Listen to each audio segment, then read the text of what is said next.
प्यारे बच्चों, आपका फिर स्वागत है री क्लासेस फिरोजाबाद में। आपको मालूम ही होगा, कल मैंने आपको बताया था कि आपका जो चैप्टर सरफेस केमिस्ट्री है वो फिनिश हो चुका है। मुझे कई बच्चों के पेरेंट्स की कॉल आई और उन्होंने मुझसे कहा कि सर, हम लोग ये देख रहे हैं कि बच्चे एनसीईआरटी फाइल वगैरह में कोई ध्यान नहीं देते हैं, आपके वीडियो देख लेते हैं, उसके बाद एनसीईआरटी वगैरह क्वेश्चन नहीं कर रहे हैं। और मुझे भी मन में लगा कि उनकी ये बात बिल्कुल सही है कि बच्चे एनसीईआरटी क्वेश्चन नहीं कर रहे हैं। तो आज मैंने ये निर्णय लिया है कि नए चैप्टर पे जाने की जगह आज मैं सरफेस केमिस्ट्री के एनसीईआरटी फाइल को डिस्कस करूंगा। लेकिन मैं इसमें पूरी एनसीईआरटी फाइल डिस्कस नहीं करूंगा, इसमें से मैं इम्पोर्टेंट क्वेश्चन डिस्कस करूंगा, है ना। सारे नहीं, केवल खास जो मुझे लगता है, जो मैंने बातें बताई हैं उनसे वो अभी भी छूट रहे हैं या कवर अप नहीं हो पा रहे हैं, या मुझे लग रहा है ये कठिन क्वेश्चन है, ये आप पूछेंगे, उन क्वेश्चन को आज डिस्कस कर रहे हैं। तो ये मेरे पे एनसीईआरटी फाइल है, शुरू करें। देखो बेटा, इसमें एक क्वेश्चन है इन टेक्स्ट में, what modification can you suggest in Hardy-Schulze law. आप हार्डी-शुल्ज लॉ में क्या मॉडिफिकेशन करोगे, यानी कि वो ये जानना चाहता है कि आप हार्डी-शुल्ज रूल में क्या गलती है ना। तो वो मॉडिफिकेशन हम लोग इसमें करना चाहते हैं। तो क्या मॉडिफिकेशन करेंगे हम हार्डी-शुल्ज रूल में, ध्यान दें।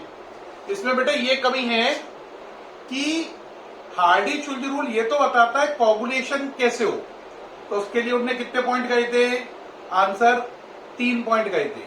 पहला पॉइंट क्या कहा था, पहला पॉइंट उन्होंने कहा था कि एक्टिव आयन वो है जिस पर प्राइमरी लेयर से अपोजिट चार्ज हो। दूसरा पॉइंट उन्होंने क्या कहा था, दूसरा पॉइंट ये कहा था कि एक्टिव आयन पर जितना चार्ज ज्यादा होगा उतना उसकी कोगुलेशन करने की पावर ज्यादा होगी। और तीसरी बात क्या कही थी कि एक्टिव आयन की वैलेंसी की 4th पावर के प्रोपोर्शनल है उसकी कोगुलेशन करने की पावर। सही या नहीं। लेकिन हार्डी-शुल्ज इतनी बेसिक बात भूल गए कि कोगुलेशन करने के लिए इलेक्ट्रोलाइट ही क्यों मिलाएं।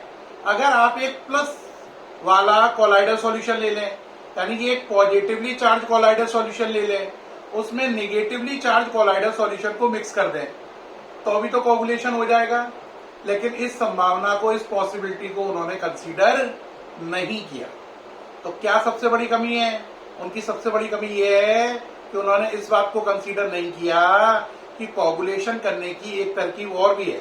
वो तरकीब क्या है, by mixing positively and negatively charge colloidal solution coagulation क्या न कर। तो कोगुलेशन होने की इस पॉसिबिलिटी को छोड़ना हार्डी-शुल्ज रूल की लिमिटेशन है। क्या लिमिटेशन है, उन्होंने इस पॉसिबिलिटी को कंसीडर नहीं किया कि कोगुलेशन इलेक्ट्रोलाइट मिलाने से नहीं, एक और तरकीब से हो सकता है। वो ये है कि एक पॉजिटिवली चार्ज कोलाइडल सॉल्यूशन में negatively charge colloidal solution mix कर दो। इस पॉसिबिलिटी को वो छोड़ गए। जैसे FeOH होल थ्राइस का solution, colloidal solution positively charge है, अगर मैं इसमें AS2S3 FeOH होल थ्राइस में किसकी मिक्सिंग कर दूं, AS2S3 की, आर्सेनिक सल्फाइड की, तो अभी कोगुलेशन हो जाएगा। इस पॉसिबिलिटी को उन्होंने कंसीडर नहीं किया। तो ये उनकी कमी है, यहां पर हमें मॉडिफिकेशन की जरूरत है। एक और क्वेश्चन है आपके एनसीईआरटी फाइल में कि इलेक्ट्रोफोरेसिस और इलेक्ट्रोऑस्मोसिस टर्म को एक्सप्लेन करो। एक है इलेक्ट्रोफोरेसिस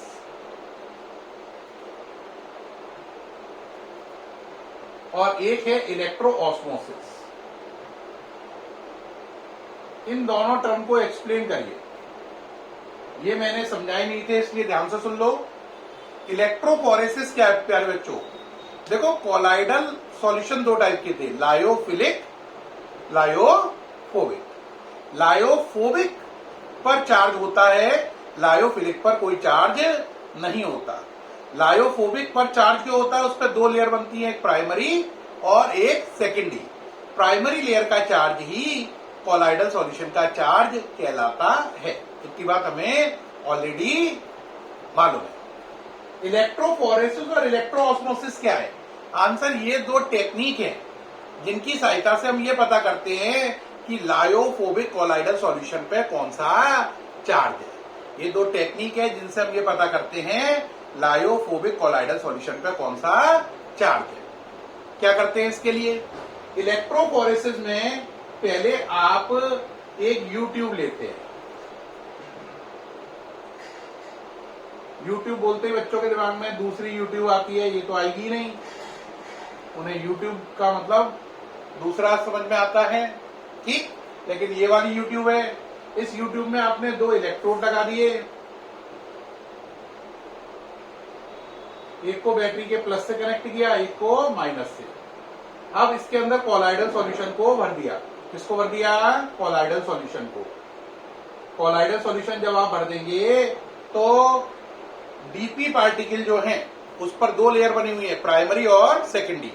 प्राइमरी लेयर ही उसका चार्ज मानी जाती है। जैसे डीपी पार्टिकल पे प्राइमरी लेयर पे प्लस चार्ज है, सेकेंडरी पे माइनस।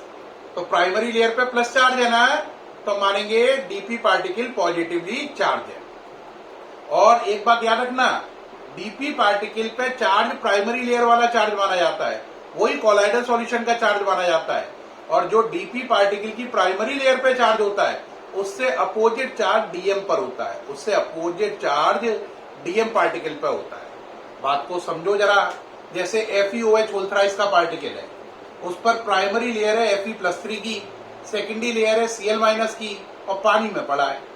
तो प्राइमरी लेयर पे प्लस चार्ज है तो हम मानेंगे डीपी पार्टिकल पर प्लस चार्ज है, या यूं कह लो कोलाइडल सॉल्यूशन पॉजिटिवली चार्ज है।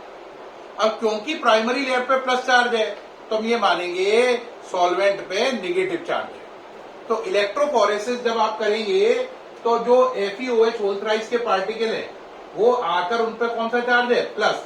तो कहां चिपकेंगे? प्लस माइनस पर, तो यहां पे चिपक जाएंगे। तो यहां पर अगर पार्टिकल चिपके तो ये पोल कौन सा है? माइनस का। तो इसका मतलब डीपी पार्टिकल पे चार्ज कौन सा है? प्लस का। तो इस मेथड से हमें डीपी पार्टिकल का चार्ज पता चल गया, क्योंकि माइनस पर जो चिपकेगा वो प्लस वाला है। तो डीपी पार्टिकल पॉजिटिवली चार्ज है, तो डीएम पार्टिकल निगेटिवली चार्ज है। तो इस तरीके से डीपी और डीएम पार्टिकल पे चार्ज पता चल गया, या यो कह लो लायोफोबिक कोलाइडल सॉल्यूशन पर चार्ज हमें पता चल गया। क्या पूरी बात समझ में आई? हाँ या ना? तो अगर कोई मुझे कहे सर इलेक्ट्रोफोरेसिस क्या है, तो मैं कहूंगा इलेक्ट्रोफोरेसिस वो टेक्निक है जिसमें हम इलेक्ट्रिक फील्ड लगाकर डीपी पार्टिकल पर चार्ज को पता करते हैं, या यूं कह लो इलेक्ट्रिक फील्ड लगाकर कोलाइडल सॉल्यूशन का चार्ज पता कर लेते हैं। What is electrophoresis? Electrophoresis is a technique with the help of which we can determine the charge on colloidal solution or dp particle by applying electric field. Electrophoresis क्या है? ये वो तरकीब है, वो टेक्निक है जिसकी सहायता से हम डीपी पार्टिकल या लायोफोबिक कोलाइडल सॉल्यूशन पर कौन सा चार्ज है ये पता कर लेते हैं। इसके लिए हमें इलेक्ट्रिक फील्ड अप्लाई करनी पड़ती है। ये है इलेक्ट्रोफोरेसिस। अब इसके बाद आता है इलेक्ट्रो ऑस्मोसिस। देखो बेटा इलेक्ट्रो ऑस्मोसिस क्या है? देखो इलेक्ट्रो ऑस्मोसिस जो होता है उसमें डीपी पार्टिकल पर नहीं, डीएम पार्टिकल पर चार्ज पता किया जाता है। यानी कि फोरेसिस और ऑस्मोसिस में क्या अंतर है? इलेक्ट्रोफोरेसिस में हम इलेक्ट्रिक फील्ड लगाकर चार्ज पता करते हैं डीपी पार्टिकल में, इसमें हम चार्ज पता करते हैं, सेम वर्क करते हैं, लेकिन चार्ज पता करते हैं डीएम पार्टिकल पर। किस पर? डीएम पार्टिकल पर। तो डीएम पार्टिकल पर चार्ज पता चलेगा तो उसका उल्टा कर दो, डीपी पार्टिकल पर चार्ज पता चल जाएगा। तो इलेक्ट्रोफोरेसिस और इलेक्ट्रो ऑस्मोसिस में मेन अंतर क्या है? इलेक्ट्रोफोरेसिस में डीपी पार्टिकल पर चार्ज को पता किया जाता है, और जो डीपी पार्टिकल का चार्ज है वो ही कोलाइडल सॉल्यूशन का चार्ज है। जबकि इलेक्ट्रो ऑस्मोसिस में डीएम पार्टिकल पर चार्ज को पता किया जाता है, और हम जानते हैं जो डीएम पार्टिकल पर चार्ज है उससे उल्टा डीपी पार्टिकल पर होगा या कोलाइडल सॉल्यूशन पर होगा। तो डीएम का चार्ज पता चल जाए, उसका उल्टा कर दो तो आपको कोलाइडल सॉल्यूशन पर जो चार्ज है वो पता चल जाएगा। तो इसकी डेफिनेशन क्या रहेगी? सेम ही रहेगी। This is a method to determine the charge on DM particle by applying electric field. तो आपको इलेक्ट्रोफोरेसिस समझ में आया, इलेक्ट्रो ऑस्मोसिस समझ में आया, और ये भी पता चला कि हार्डी-शुल्ज रूल की क्या लिमिटेशन है। बात समझ में आई या नहीं आई बच्चों? क्या आपको ये सारे एनसीईआरटी के क्वेश्चन समझ में आए? कोई दिक्कत तो नहीं आई? अब नेक्स्ट वीडियो में हम एनसीईआरटी के और आगे के क्वेश्चन को डिस्कस करेंगे। थैंक यू बच्चों।